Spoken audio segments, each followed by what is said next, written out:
Hola, ¿qué tal? Vamos a esperar a que se empiecen a conectar las personas a efecto de poder llevar a cabo el presente live donde vamos a estar hablando en relación a la figura de la forma en cómo debe desarrollarse la audiencia inicial y cuáles van a ser los aspectos torales que debemos debatir en una audiencia inicial. Entonces vamos a esperar unos cuantos minutos. Ya veo que por ahí se empiezan a conectar. Saludos, Joseph Alexander. Gracias por unirte a este live. Saludos. Por ahí también ya veo a Andrea. Mucho gusto en saludarte. Cuento con la fortuna de que Andrea fue mi alumna de nivel licenciatura y me da mucho gusto verte por aquí. También veo ya conectada ahí a Nodeatman. Saludos.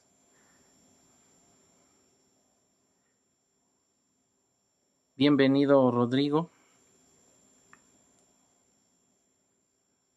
Useret 288, Lucía Galvez, Nicolás Martín. Anaí también fue en su momento mi alumna. Me da mucho gusto también verte por aquí.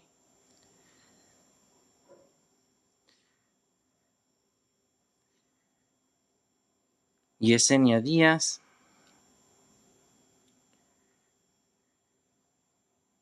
Bien. Bueno, en virtud de que ya son varias las personas que se encuentran conectadas, vamos a comenzar entonces con la disertación del día de hoy. El tema que vamos a abordar son las cuestiones relevantes que debemos debatir en la celebración de la audiencia inicial.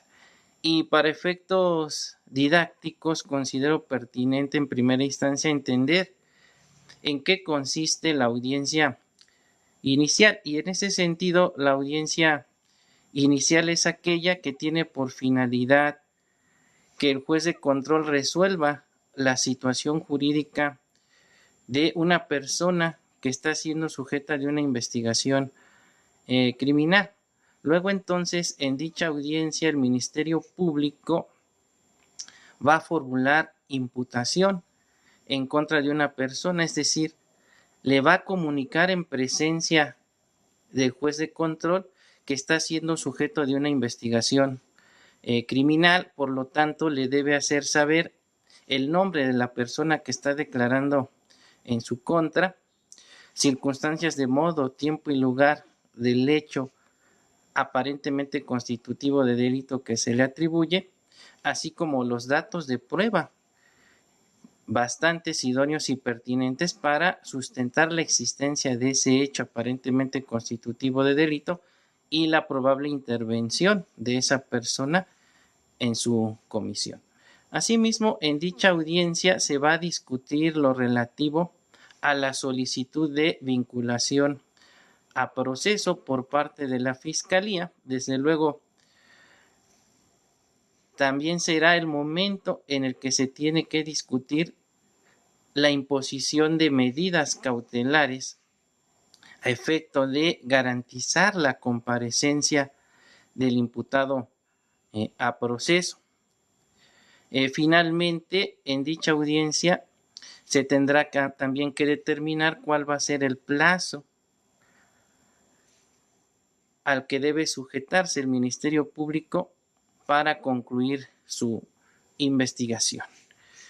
Expuesto lo anterior, debemos también tener presente que esta audiencia se puede dar bajo dos hipótesis. La primera es que no exista detenido, ya sea porque estamos en presencia de un delito no flagrante, es decir, el sujeto no fue sorprendido en el momento en que cometió el hecho, sino que La víctima o ofendido acudió de manera personal ante el agente del Ministerio Público a presentar su denuncia, querella o su requisito equivalente, y por lo tanto se inicia una investigación sin detenido, y una vez que tiene los datos de prueba pertinentes para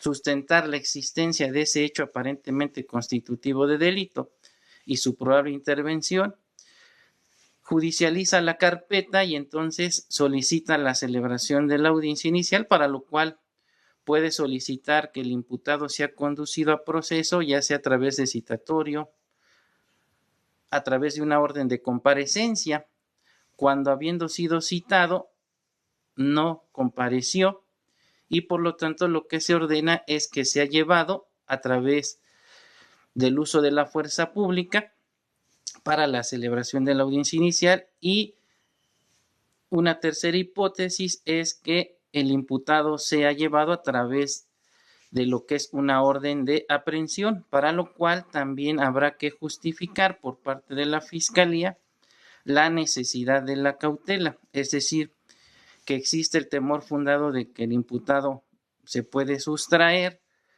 que existe riesgo en relación a la víctima o ofendido, o bien que puede de alguna manera entorpecer la investigación. Solo cuando se justifica la necesidad de la cautela es que el juez puede entonces ordenar la aprehensión del imputado. Pero ¿cuáles son los aspectos entonces relevantes que debemos tomar en consideración, sobre todo como abogados defensores, al momento de llevarse a cabo la celebración de una audiencia inicial? Si nos remitimos a lo que es la audiencia con detenido, es decir, cuando el sujeto fue aprehendido por la policía en el momento en que estaba ocurriendo ese hecho, lo primero que tendríamos que discutir o debatir en la audiencia entonces será la legalidad de la detención. Y para ello debemos entender en qué consiste la figura de la flagrancia. Y para ello, independientemente de lo que precisa el artículo 16, párrafo quinto, en el sentido de que entendemos por delito flagrante cuando la persona es detenida en el momento de su ejecución o inmediatamente después de haberlo cometido, necesariamente tenemos que remitirnos también a lo que dispone el artículo 146 del Código Nacional de Procedimientos Penales, el cual nos contempla, al menos en México, 4 hipótesis de lo que es la flagrancia.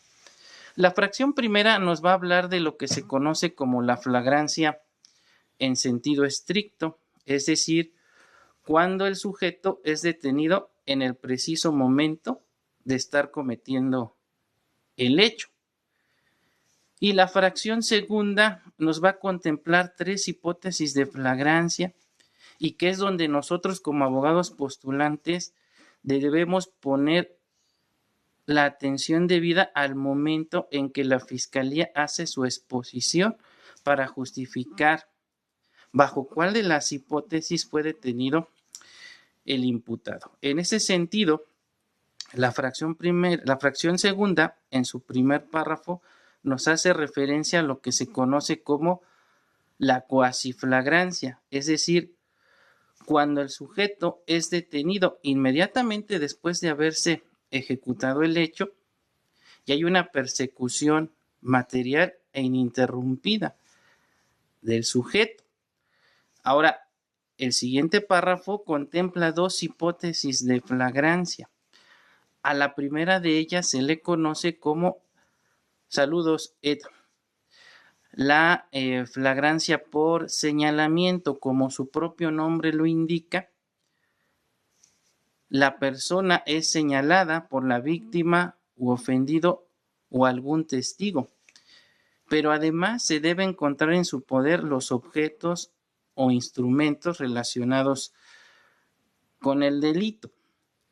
Y aquí es donde normalmente el Ministerio Público incurre en imprecisiones, porque ese mismo párrafo en su parte final nos refiere un o. Dice, se encuentre con información o indicios de que ha participado en su comisión. A esto se le conoce como la presunción de flagrancia o la flagrancia indiciaria. ¿Y por qué les digo que debemos poner especial atención en el momento en que la Fiscalía está exponiendo, vamos a decir, su teoría del caso en relación a la hipótesis de flagrancia? Porque ya me aconteció en un caso real, cuando yo asisto al imputado en sede ministerial y reviso la carpeta, pues efectivamente estaba acreditada la figura de la flagrancia, en este caso en su fracción segunda, la primera hipótesis, cuando existe un señalamiento y además se encuentra en su poder los objetos o instrumentos del delito. El delito era de aquellos que ameritan prisión preventiva oficiosa porque había sido cometido con un arma de fuego.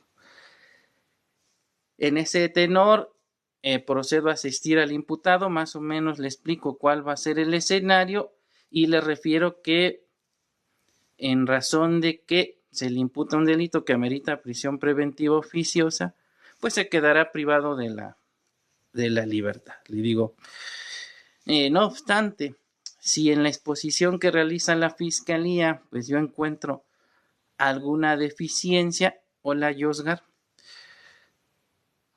pudiera aprovecharme de dicha situación y obtener un resultado favorable, le digo, pero el escenario se ve bastante complicado. Estamos bien, Yosgar, mucho gusto. En ese tenor, entonces, la Fiscalía, una vez que la juez de control le da el uso de la voz, refiere que solicita se decrete de legal la detención en contra de mi representado con fundamento en el artículo 146, fracción segunda, sin que nos precisen cuál de las tres hipótesis que les comenté que contiene dicha fracción nos diga exactamente es la que encuadra en la hipótesis de detención. Entonces me da el uso de la voz la juez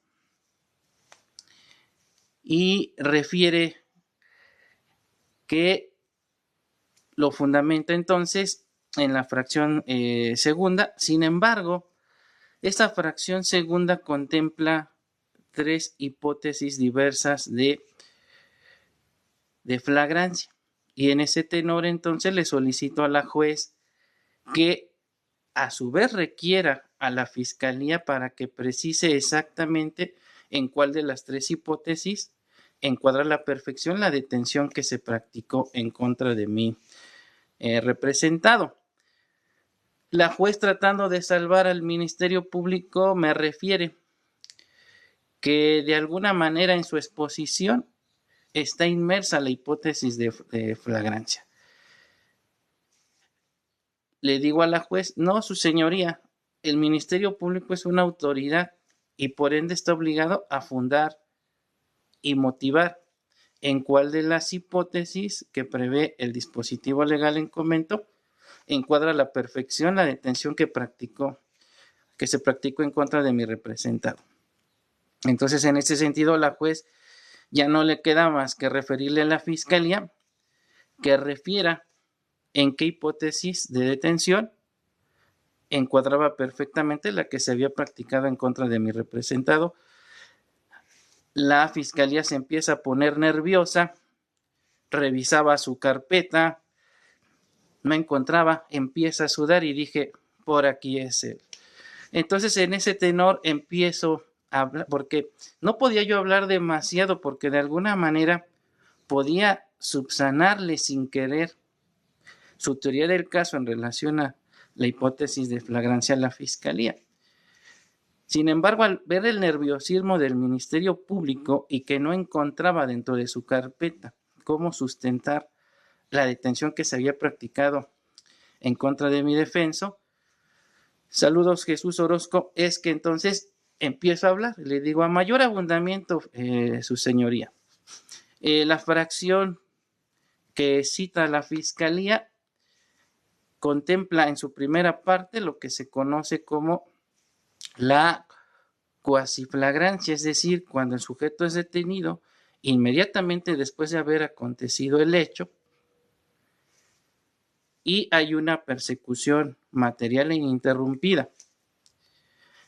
En su segunda parte contempla lo que es la figura de la flagrancia por señalamiento, es decir, cuando el sujeto, después de haber cometido el hecho, es señalado por la víctima u ofendido, algún testigo presencial del hecho o algún partícipe en el mismo, pero además debe contar en su poder con los instrumentos o objetos relacionados con el delito. Y en su última parte, la fracción de referencia contempla lo que se conoce como la flagrancia indiciaria, es decir, cuando inmediatamente después de haber cometido el hecho se cuenta con información o indicios para presumir fundadamente su participación en el hecho. Luego entonces solicito en este momento que la Fiscalía refiera en cuál de las tres hipótesis que acabo de mencionar encuadra perfectamente la detención que se le practicó a mi representado. La juez voltea a ver al Ministerio Público y le refiere: ¿puede responder a la pregunta? No, su señoría. Entonces, obviamente se decretó de ilegal la detención. Yo sé que a veces la teoría para muchos se les hace aburrida, tediosa, pero a mí me ha funcionado mucho en la práctica tener buenas bases de lo que es la teoría general del proceso, lo que es el derecho procesal penal, porque si yo no hubiese tenido bien presente en qué consiste la flagrancia y sus diversas variantes, pues no hubiese puesto tampoco mucha atención en relación a la exposición de la Fiscalía y las deficiencias que pude detectar en su exposición. Entonces, independientemente de que analicemos el contenido de la carpeta de investigación, yo siempre suelo analizar los dispositivos legales que van a resultar aplicables al caso concreto. También me gusta apoyarme un poco en la doctrina y si encuentro algún criterio jurisprudencial o alguna tesis aislada que venga a robustecer mi teoría del caso en relación a lo que voy a debatir, pues entonces hago uso de todos estos instrumentos. Esa audiencia no tardó ni 10 minutos porque se decretó de ilegal la detención.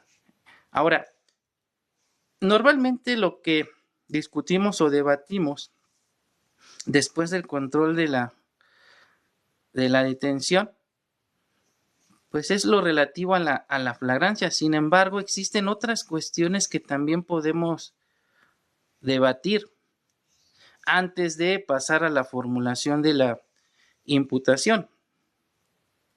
Y una de las cuestiones también que resultan relevantes es lo relativo a la figura de la retención por parte del Ministerio Público. Recordemos que una vez que se pone a disposición del Ministerio Público al imputado, el Ministerio Público cuenta con el plazo de 48 o 96 horas para resolver la situación jurídica del imputado, es decir, determinar si lo va a poner en libertad o si va a judicializar la carpeta de investigación. Esto quiere decir que el acuerdo de retención se emite una vez que hayan fenecido esas 48 o 96 horas. Y en ese acuerdo de retención debe realizar lo que se conoce como el test de la proporcionalidad. Recordemos que en base a lo que dispone el artículo 140 del Código Nacional de Procedimientos Penales, el Ministerio Público puede disponer de la libertad del imputado, no obstante de que estemos en presencia de un delito flagrante. Esto quiere decir que solo cuando se cumplan ciertos requisitos podrá acordar la retención del imputado y consecuentemente solicitar la celebración de la audiencia inicial. ¿Y cuándo puede disponer entonces de la libertad del imputado en sede ministerial, no obstante de que estamos en presencia de un delito flagrante? Cuando, por ejemplo, estemos en presencia de un delito que no amerita prisión preventiva oficiosa. Esta figura tan controversial y que, atendiendo a las sentencias que al efecto ha emitido la Corte Interamericana de Derechos Humanos, pues es inconvencional, y que incluso existen sentencias donde se le ordena al gobierno mexicano abolir o eliminar dicha figura del texto del artículo 19 constitucional, pero que bien sabemos por cuestiones de carácter político, lejos de acatar dicha determinación, pues incluso existe una iniciativa que presentó en su momento el Ejecutivo Federal y que ya fue aprobada, al menos por la Comisión de Derecho Constitucional de la Cámara de Diputados. Obviamente todavía falta todo el proceso legislativo, pero creo que el escenario al menos más próximo que tenemos, pues va en el sentido de que, lejos de que desaparezca dicha figura, ahora se incrementará el catálogo de delitos. Esto implica entonces que existe pues más riesgo de que una persona sea privada de su libertad en forma automática, y esto de alguna manera pues me da mucho miedo como ciudadano, porque últimamente hemos visto mucho noticias relacionadas a pues detenciones arbitrarias, ¿no?, por parte de la policía, donde incluso intentan sembrarle pruebas a las personas, y que afortunadamente por ahí alguien que está grabando y puede decretarse la ilegalidad de la detención, pero no siempre vamos a contar con esa fortuna, ¿no? Pero bueno, ya habrá tiempo para hablar en otro momento de esa figura tan controversial de la prisión preventiva oficiosa. Bien, ahora entonces, en base a lo que refiere el artículo 140 del Código Nacional de Procedimientos Penales, si estamos en presencia de un delito que amerita prisión preventiva oficiosa, entonces el Ministerio Público tendrá que judicializar la carpeta con detenido. Pero pudiera acontecer que no estamos en presencia de un delito que amerita prisión preventiva oficiosa. Sin embargo, el Ministerio Público considera que tiene datos de prueba suficientes, idóneos y pertinentes para justificar la necesidad de la imposición de la medida cautelar de prisión preventiva, o lo que se conoce como la prisión preventiva justificada, en razón de que existe el temor fundado de que el imputado se va a sustraer de la acción de la justicia, que corre riesgo la víctima u ofendido, o que puede de alguna manera entorpecer la investigación. Esto implica entonces que el Ministerio Público, en su acuerdo de retención, deberá hacer argumentaciones de hecho y derecho en el sentido de por qué existe la necesidad de llevar ante el juez de control al imputado, y obviamente en la audiencia, al momento de debatir sobre la imposición de medidas cautelares, deberá justificar dicha necesidad. Luego entonces nosotros, como defensores, si no encontramos dentro de la carpeta de investigación que el Ministerio Público omitió realizar ese test de la proporcionalidad, entonces tenemos que hacer argumentación en el sentido de que el Ministerio Público omitió hacer dicho test de la proporcionalidad y, contrario a lo que dispone el artículo 140 del Código Nacional de Procedimientos Penales, en lugar de disponer de la libertad del justiciable, indebidamente lo lleva a una audiencia inicial.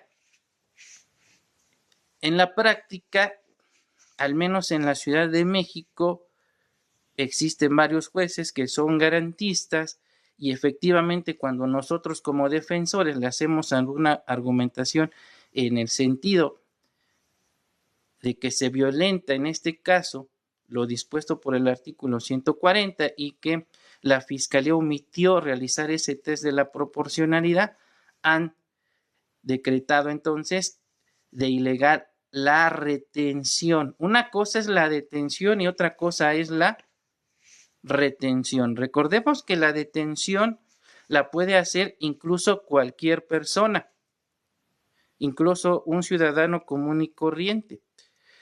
También la puede ordenar el Ministerio Público en la hipótesis de caso urgente. Sin embargo, esta figura afortunadamente ha ido quedando en desuso, ¿no?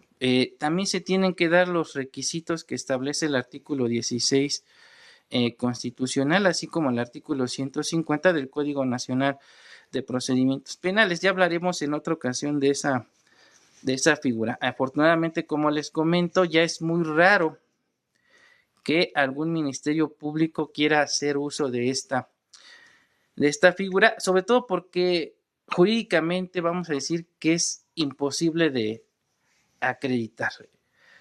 Antes era una forma de tratar de darle legalidad a detenciones arbitrarias, sin embargo, actualmente pues va quedando en desuso.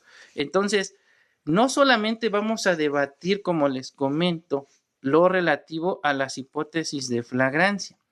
Antes de pasar a la formulación de la imputación, también debemos combatir lo relativo al acuerdo de retención por parte de la Fiscalía. Es decir, debemos analizar si efectivamente el Ministerio Público, no obstante de que estábamos en presencia de un delito que no ameritaba prisión preventiva oficiosa, indebidamente solicita la audiencia inicial con detenido, pero sin justificar la necesidad de la cautela. Entonces, si nos percatamos de esa situación, es el momento oportuno para hacer las manifestaciones correspondientes ante el juez de control. Ahora, ¿qué otra situación pudiera yo debatir en ese momento?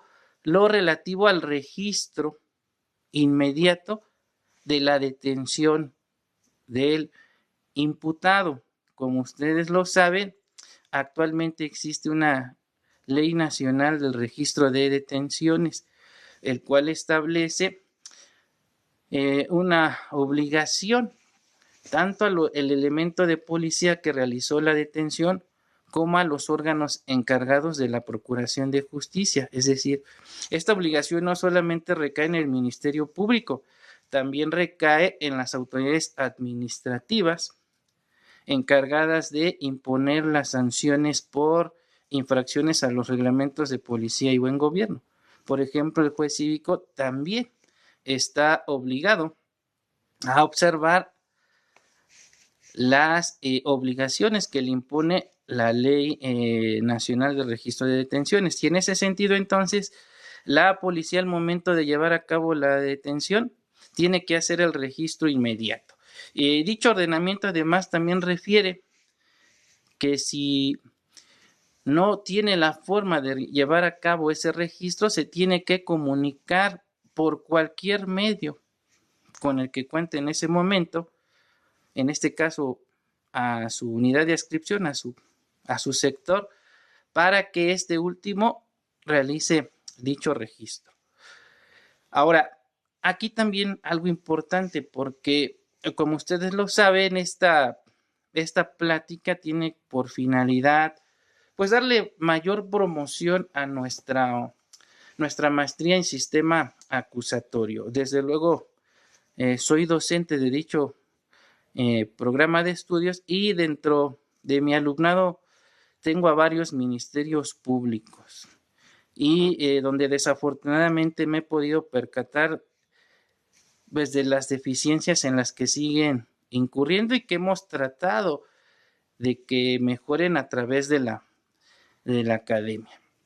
Y entonces recuerdo claramente eh, una discusión que se suscitó en relación precisamente al registro inmediato de la detención, donde una de mis alumnas que trabajaba en la Fiscalía de la Ciudad de México refería que si la policía no llevó a cabo el registro de la detención, pues ellos no recibían la puesta a disposición.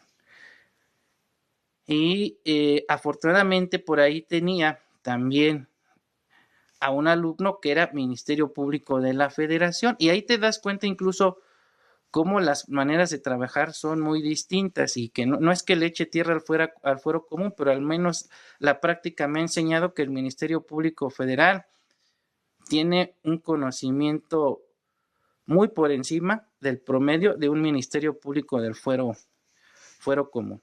Y el alumno de manera muy diplomática le refiere, bueno, al menos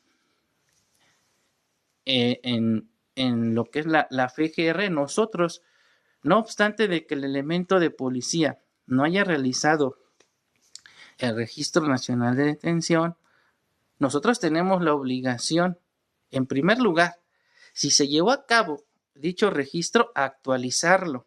Y dos, si este no se realizó, nosotros tenemos que realizarlo. Entonces, el hecho de que la policía no haya realizado ese registro no nos exime de la obligación de llevarlo a cabo.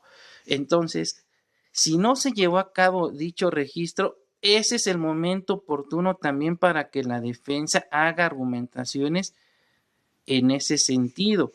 Y al menos he visto algunas audiencias donde el juez de control, que tal vez ustedes lo conocen porque es conocido como uno de los mejores en nuestro medio, el doctor Gerardo Campos Malagón, decretó de ilegal la detención por el simple hecho de que la policía ni el Ministerio Público llevaron a cabo ese registro de la detención. Entonces, como verán, son varios aspectos que nosotros debemos tomar en consideración, sobre todo como abogados postulantes y representantes de los intereses del imputado, que nos pueden llevar a obtener un resultado favorable en una audiencia inicial. Pero desde luego debemos escuchar, porque no es lo mismo oír que escuchar.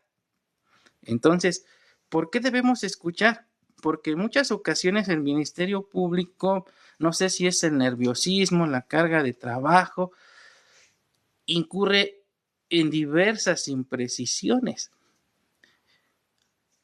Y si no tienes un juez garantista, pues obviamente de alguna manera vas a convalidar las violaciones en las que incurrió el Ministerio Público y se va a decretar de legal la detención que se practicó en contra de tu representado.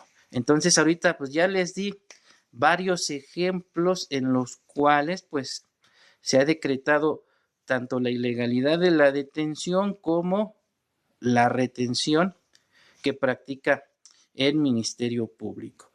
Bueno, esto es en relación al control de la detención y la retención. Ahora, ¿qué sigue? Una vez que se decretó, vamos a suponer, se decretó de legal la detención de tu representado, ahora vamos a pasar a lo que se llama la formulación de la imputación. ¿Y qué es la formulación de la imputación? La formulación de la imputación consiste en la comunicación que le va a hacer el Ministerio Público al imputado en presencia del juez de control, en el sentido de que se está realizando una investigación de carácter delictuoso a una persona.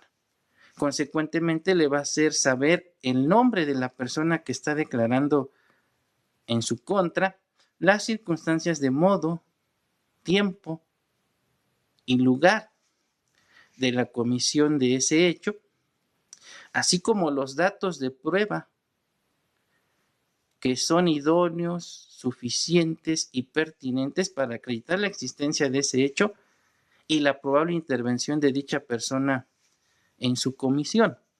Ahora, en sentido estricto y de acuerdo a las reglas que precisa el Código Nacional de Procedimientos Penales, en ese momento procesal no hay la oportunidad de abrir debate.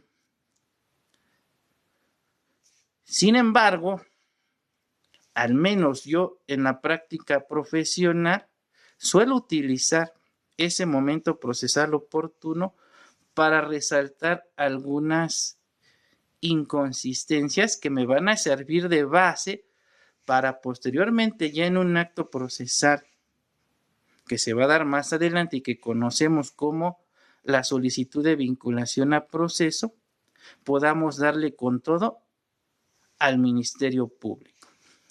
Y les voy a contar algunos de casos prácticos reales en donde he podido aprovecharme de las deficiencias en las que incurre la Fiscalía.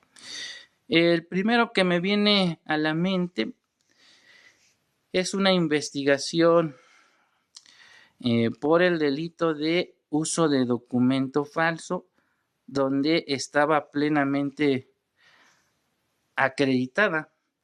Muchas gracias, Samuel. Saludos. También fuiste mi alumno en su momento. Me da gusto verte por acá. Referíamos entonces, puede ocurrir que esté acreditada la responsabilidad de nuestro representado. No obstante lo anterior, tenemos la obligación de revisar la carpeta minuciosamente y por ahí podemos encontrar un pequeño bosquejo que nos ayude a obtener la libertad del justiciable, al menos en la audiencia inicial.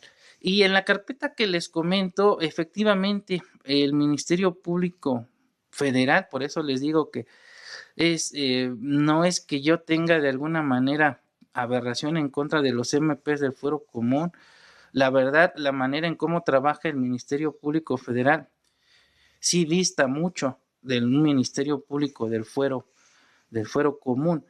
Cuando yo reviso la carpeta y veo todas las diligencias que practicó para acreditar la existencia del hecho y la probable intervención de mi representado, pues no había por dónde pegarle a la Fiscalía. Sin embargo, me pongo a revisar minuciosamente la carpeta y me percato que la persona que acudió a ratificar la denuncia en representación de el Instituto Nacional de Migración, dentro del cuerpo del documento con el cual acreditaba su personalidad, no contaba con facultades expresas para presentar denuncias o querellas en representación del Instituto Nacional de Migración. La persona que en su momento presentó la denuncia por escrito sí contaba con facultades para ello. Supongo que vino un cambio de administración, nombran otra persona, pero omiten otorgarle dichas facultades. Desde luego analicé y dije, no, esto obviamente pues va a ser subsanable, seguramente si obtengo un resultado favorable, pues obviamente van a perfeccionar la carpeta, le van a conceder las atribuciones o van a nombrar una persona que sí las tenga. Sin embargo, para los efectos que yo buscaba en ese momento, pues íbamos a obtener un auto de no vinculación a proceso. Y en ese sentido, entonces, cuando la juez me da el uso de la voz, me dice defensa. Algunas aclaraciones, sí, su señoría. Solicito que la fiscalía me aclare por qué la denuncia la presenta X persona y en la comparecencia donde se ratifica comparece una persona diversa. Y entonces ya la fiscalía empieza a dar su explicación. Desde luego, en ese momento, como les comento, no hay materia de controversia. Sin embargo, pues yo ya estaba preparándome, ¿no?, para el debate, porque obviamente una vez que se llevó a cabo la parte relativa a la solicitud de la vinculación a proceso, pues ataqué la cuestión de que no estaba legitimada la persona que compareció en representación del Instituto Nacional de Migración para ratificar la denuncia o querella en contra de mi representado. Obviamente se subsanó la irregularidad y afortunadamente pues le busqué en este caso una solución anticipada, lo que es una terminación anticipada a través de un procedimiento abreviado.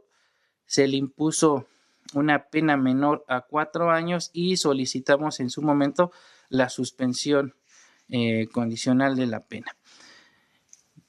Ahora, otro ejemplo que les puedo comentar, donde también aproveché lo relativo a la formulación de la imputación para preparar mi debate en la solicitud de vinculación a proceso, pues es un asunto donde se solicita la audiencia inicial en contra de mi representada por un presunto delito de despojo, el cual desde luego nunca existió. Ahí desafortunadamente tanto mi representada como el denunciante fueron asesorados en forma errática por sus abogados. Aquí lo que sucedió es que en realidad lo que se dio fue un comodato. La abuela de mi representada le presta el inmueble a la nieta. Sin embargo, después se mete el hijo de la señora, que es el tío de mi representada, y le empieza a meter ideas en la cabeza y la denuncian por despojo. Ahora, cuando esta señora, es decir, mi representada, acude a pedir asesoría, los abogados, en lugar de preparar bien la defensa, le dicen, pues vamos a simular un contrato de compraventa, y falsifican la firma de la dueña del inmueble, pero además inician un juicio de prescripción adquisitiva.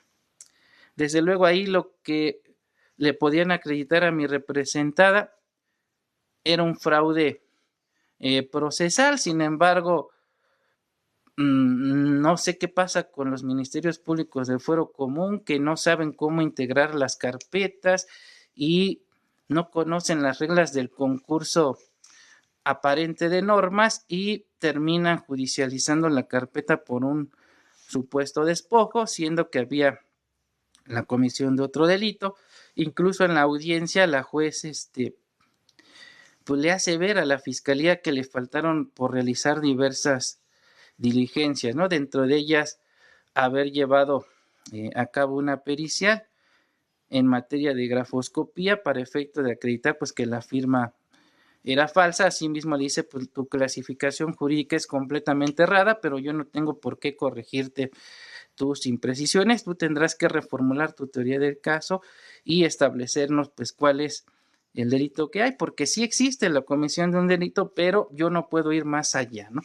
Bueno, la fiscalía entonces se le hizo más sencillo formular su teoría del caso bajo la hipótesis de un despojo, y a sabiendas yo de que no existía el despojo, una vez que formula la imputación y la juez de control me da el uso de la voz, para solicitar aclaraciones, me limito a referirle que solicito que la Fiscalía me aclare cuál fue el día en que presuntamente aconteció el hecho, es decir, el despojo. Empieza a buscar en su carpeta y le dice X día. No, su señoría, ese fue el día en que el denunciante compareció para presentar su denuncia. Atienda Fiscalía, le refiere la juez. Empieza a buscar, dice, aproximadamente en noviembre de tal año. Defensa, vuelvo a insistir, que me especifique el día exacto en que aconteció el supuesto despojo. ¿Puede atender a lo que refiere la defensa? No, su señoría, no puedo precisarle el día exacto en que aconteció el supuesto despojo. Entonces ya desde ahí la fiscal se puso sumamente nerviosa. Ustedes podrán ver un fragmento de la audiencia. Está precisamente dentro de los videos que les he compartido y donde hubo un resultado funesto para la fiscalía, porque además de estas imprecisiones que les estoy comentando, pues era obvio que no tenía bases elementales de lo que es la teoría del caso y sus elementos o componentes. Entonces, cuando la juez de control le dice, bueno, proceda a solicitar la vinculación a proceso, pero comience por exponerme sus proposiciones fácticas, después su elemento teórico y finalmente el probatorio. El Ministerio Público se queda en silencio por aproximadamente 30 segundos porque pues no sabía en qué consistían las proposiciones fácticas y pretende entonces dar su exposición a partir de un dato de prueba, que es la comparecencia o la entrevista que rindió la víctima ofendida en sede ministerial. Y obviamente la juez la empieza a regañar, le llama la atención y le empieza a explicar en qué consiste la teoría del caso. Dice, sí, señoría, ya entendí. Y vuelve a incurrir en la misma imprecisión y la regaña. Bueno, ustedes ya tendrán la oportunidad de analizar dicha audiencia. Entonces, como podrán ver, si bien es cierto en sentido estricto, en este momento procesal oportuno, no podemos abrir debate, sí podemos ir ya de alguna manera aclarando y preparando nuestro debate para el momento en el que se lleve a cabo la discusión sobre la vinculación a proceso. Y entonces, destacar las cuestiones que nosotros hayamos observado y que implican debilidades para la teoría del caso de la Fiscalía. Me viene a la mente también otro asunto, también de la Ciudad de México, donde a mi representado le imputaban el delito de incumplimiento de obligaciones alimentarias y donde pues también me percaté pues de muchas imprecisiones técnicas por parte de la Fiscalía. Uno de los más importantes es que omitió realizar el estudio íntegro de la carpeta de investigación. No sé por qué sucede que en algunas fiscalías la investigación la realiza determinado ministerio público y por separado existe el área de judicialización. Y normalmente pues esta área no conoce de forma integral la carpeta de investigación. Quiero entender que por la carga de trabajo que tenía en ese momento el área de judicialización, no pudo realizar el estudio integral de la carpeta de investigación, cosa que afortunadamente su servidor sí pudo hacerlo. Me acuerdo Era una carpeta de investigación bastante larga, eran 5 tomos, porque obviamente para poder llegar hasta la instancia penal, previamente ya se había iniciado una controversia de alimentos, donde se le había condenado a mi representado a pagar X cantidad. Después se promovió el incidente de incumplimiento y se determinó que debía X cantidad. Sin embargo, tanto el juez de lo familiar como el tribunal de alzada y en su momento el tribunal colegiado omitieron realizar el cómputo de los pagos parciales que había realizado mi representado. Esto lo hacía a través de billetes de depósito. Obviamente me percato de esta situación y son cuestiones que yo resalté después de haberse formulado la imputación. Y entonces le pregunto a la fiscalía que en base a qué había determinado que mi representado debía X cantidad.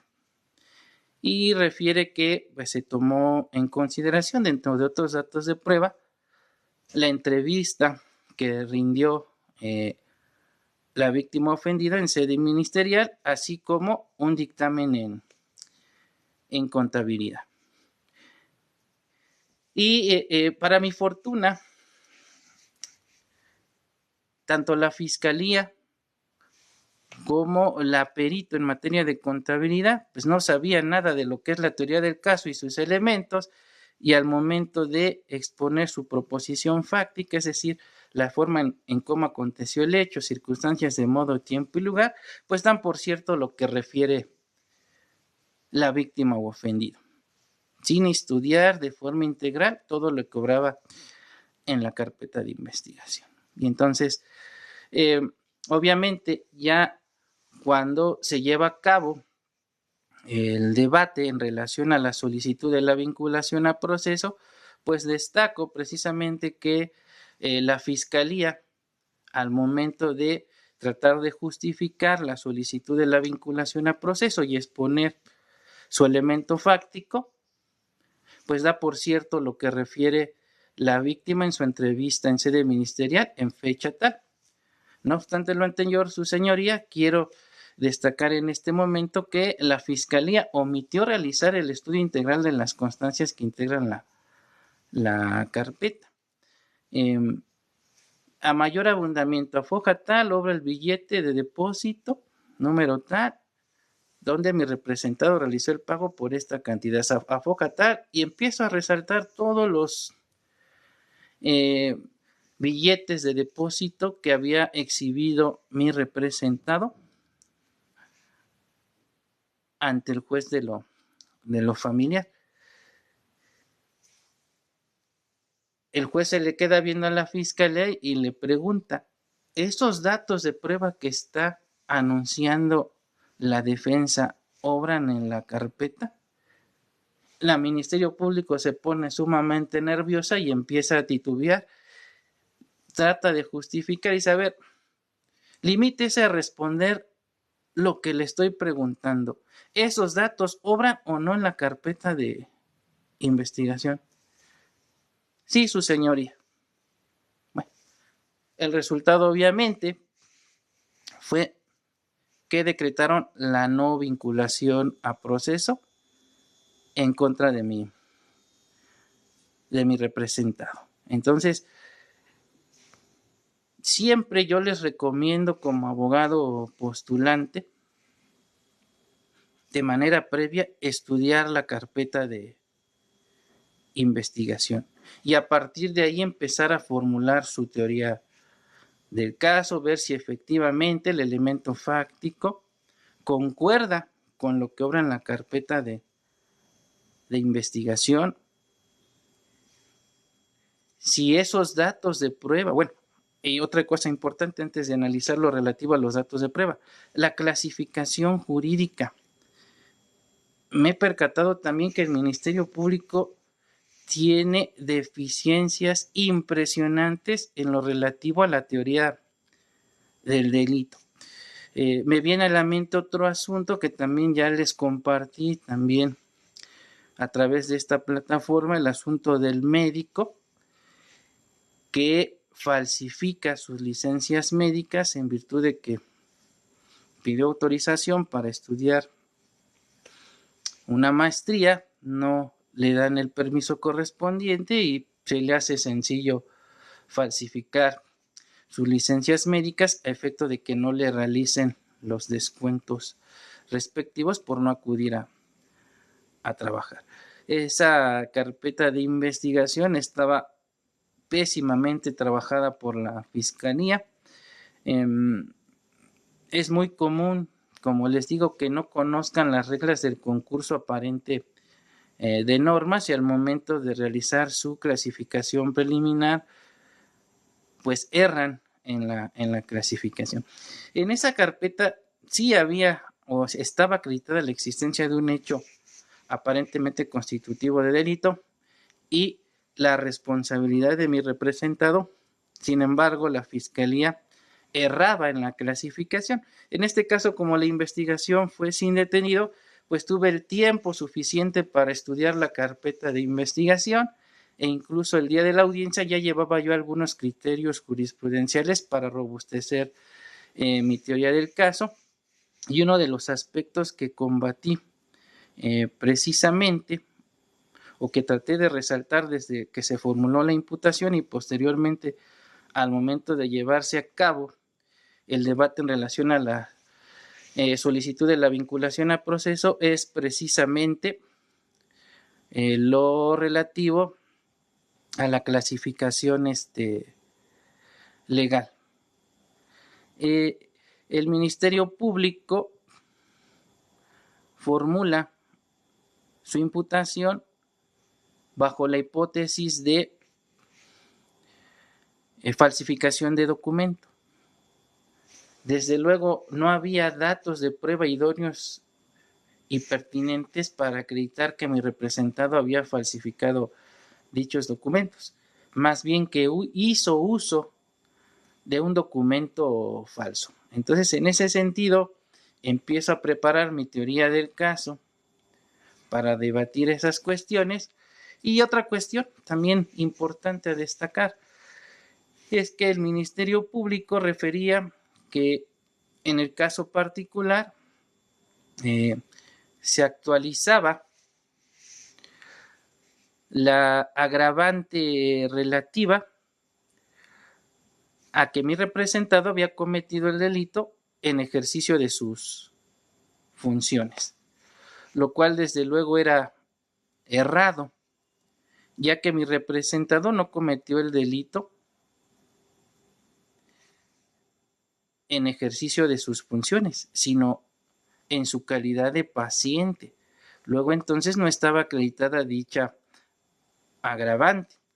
Aunado a lo anterior, no estaba acreditada en forma alguna que mi representado le haya causado un detrimento patrimonial a la Secretaría de Salubridad de la Ciudad de México, ya que precisamente como se percataron de que esas licencias eran falsas, pues obviamente le aplicaron los descuentos correspondientes. Sin embargo, en su teoría del caso, la Ministerio Público pues hizo alusión a que se le habían realizado los descuentos, lo cual desde luego debatí y obviamente manifesté que en ninguna forma dentro de la carpeta existían datos para acreditar lo que refería la Fiscalía en relación a que se le habían pagado los días no laborables a mi representado. 2. Que de ninguna forma se encontraba acreditada la agravante a la que hacía referencia la Fiscalía. Y que en el caso en particular estábamos en presencia de un delito de resultado formal, no de carácter material, es decir, que contrario a lo que refería la Fiscalía, el delito era de mera conducta, es decir, no requería de un cambio fáctico en el mundo exterior. Tan es así que la Fiscalía no aportaba datos de prueba tendientes a acreditar dicha situación. ¿Cuál fue el resultado? Pues obviamente una no vinculación a proceso, no obstante de que estaba acreditada la responsabilidad de mi representado.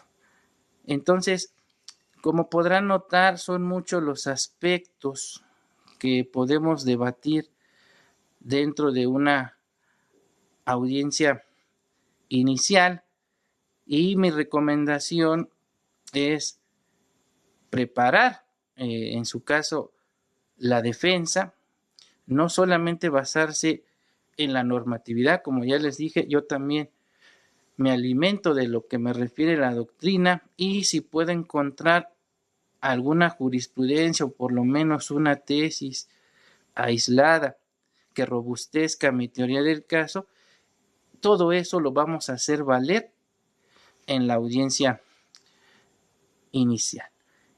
Finalmente, un aspecto que también considero importante para efectos de debate dentro de una audiencia inicial es lo relativo a la discusión que se da en relación a la imposición de la prisión preventiva como medida cautelar, es decir, la discusión sobre la imposición de medidas cautelares. ¿Qué es lo que debemos tomar en consideración nosotros como defensa a fin de lograr que no se le imponga a mi representado la prisión preventiva? Que esté justificada la necesidad de la cautela. Si el delito no es de aquellos que ameritan prisión preventiva oficiosa y que consecuentemente la Fiscalía solo podrá solicitar la imposición de la medida cuando justifique dicha solicitud, entonces, ¿qué debemos analizar? Primero, que la Fiscalía haya aportado datos idóneos, pertinentes y suficientes para acreditar que mi representado se puede sustraer de la acción de la justicia.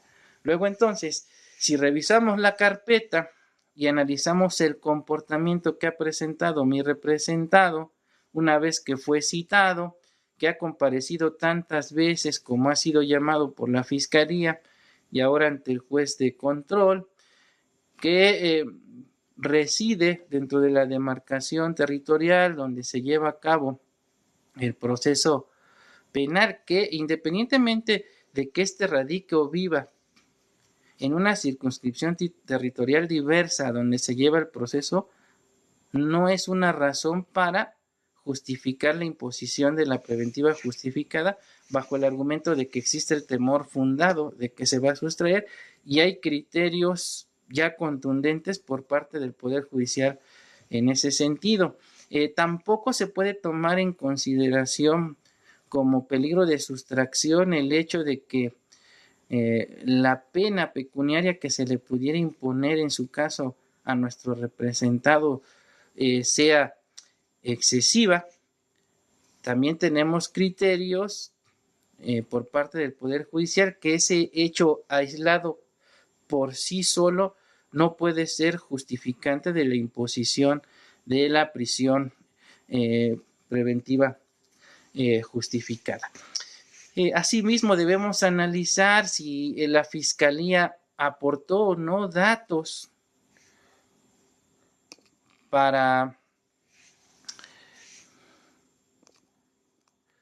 justificar que existe el temor fundado de que la víctima o ofendido corre algún riesgo por parte de nuestro representado. Por ejemplo, si nuestro representado fue denunciado en X fecha y posteriormente va, amenaza a la víctima, le da unas cachetadas, no sé, trata de intimidarla, pues, ¿cómo podemos debatir que no existe peligro en relación a la víctima ofendida si está más que sustentada la solicitud de la medida? Pero si no existe nada que justifique que la víctima o ofendido corre algún riesgo, pues entonces tenemos que hacer argumentaciones en ese sentido a fin de que no se le imponga como medida cautelar la prisión. También he visto que en la práctica la Fiscalía no hace más que apreciaciones de carácter subjetivo para tratar de justificar que existe el temor de que el imputado va de alguna manera a entorpecer la investigación, por ejemplo, porque es servidor público, porque es policía o porque es ministerio público. Entonces, ahora resulta que por el simple hecho de ser servidor público ya existe el temor de que voy a entorpecer la investigación. O sea, no pueden ser apreciaciones subjetivas. Tiene que estar sustentado, como se los indico, con datos de prueba bastantes idóneos y pertinentes. Y si no es así, entonces es el momento oportuno para que nosotros como abogados defensores debatamos en ese sentido y logremos que se le imponga una medida cautelar diversa a la prisión. Ahora, no se olviden que al menos en la circunscripción territorial donde se encuentra el Pleno Regional Centro Norte, la prisión preventiva oficiosa es inconvencional. Esto quiere decir que por lo menos en la Ciudad de México, Estado de México, que es donde diga su servidor, los jueces de control no pueden imponer la figura de la prisión preventiva en forma automática. Esto implica que siempre la Fiscalía está obligada a justificar la necesidad de la cautela.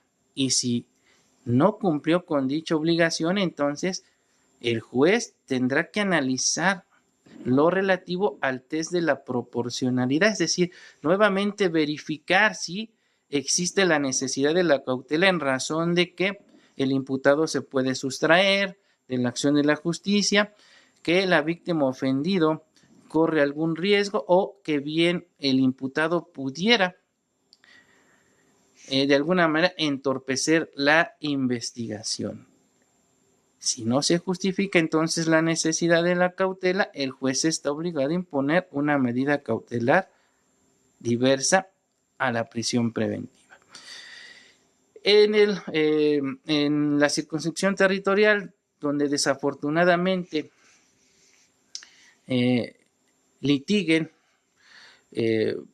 las personas que pertenecen al Pleno Regional Centro Sur, pues sabemos que se emitió una tesis de jurisprudencia completamente adversa a lo que les acabo de comentar. Allá se estableció que los jueces, no obstante de que se ha declarado la inconvencionalidad de la prisión preventiva, no pueden ejercer el control de la convencionalidad, que tienen que esperar a que en su caso el Poder Legislativo reforme el artículo 19 constitucional y pues ya saben lo que les comenté también en relación a la postura que desafortunadamente ahorita asumió la Corte, en ese sentido de que todos esos asuntos que tengan que ver con la figura de la prisión preventiva no podrán resolverse hasta que la Corte determine si declara la inconvencionalidad o no.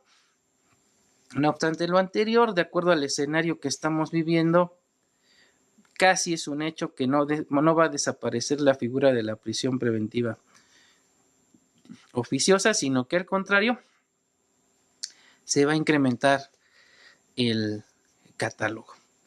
Bueno, pues en términos generales, estos son los aspectos torales que nosotros debemos debatir durante una audiencia inicial, sobre todo si estamos del lado de la defensa.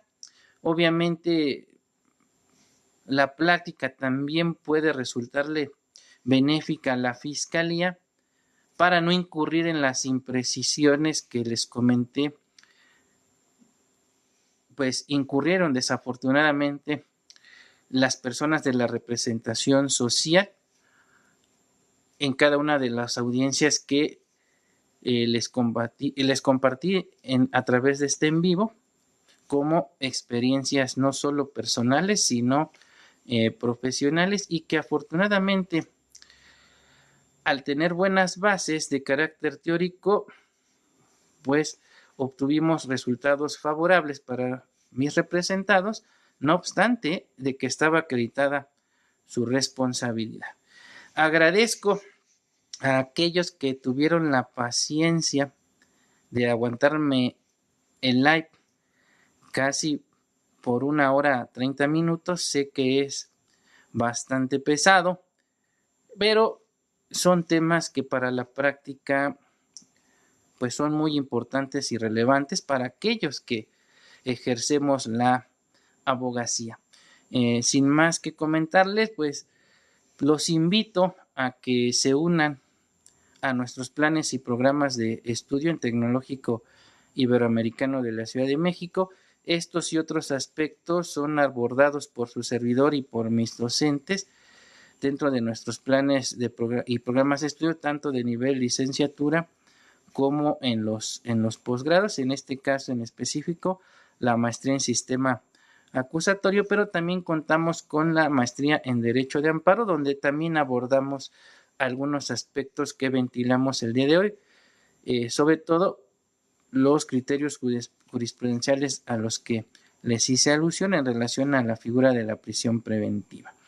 Y pues nos vemos en otro en vivo. Si quieren que hable de un tema en particular, obviamente del cual yo tenga conocimiento, ustedes, bueno, los que me conocen saben, me especializo en la materia penal, administrativa, disciplinaria y amparo. No me siento con las tablas ni la calidad moral para hablar de materia familiar o civil, independientemente de que son temas que la verdad no son de mi agrado y que la verdad pues no los ejerzo, ¿no? Yo me desenvuelvo en el área penal, administrativa, disciplinaria y el amparo. Agradezco su atención. Hasta pronto.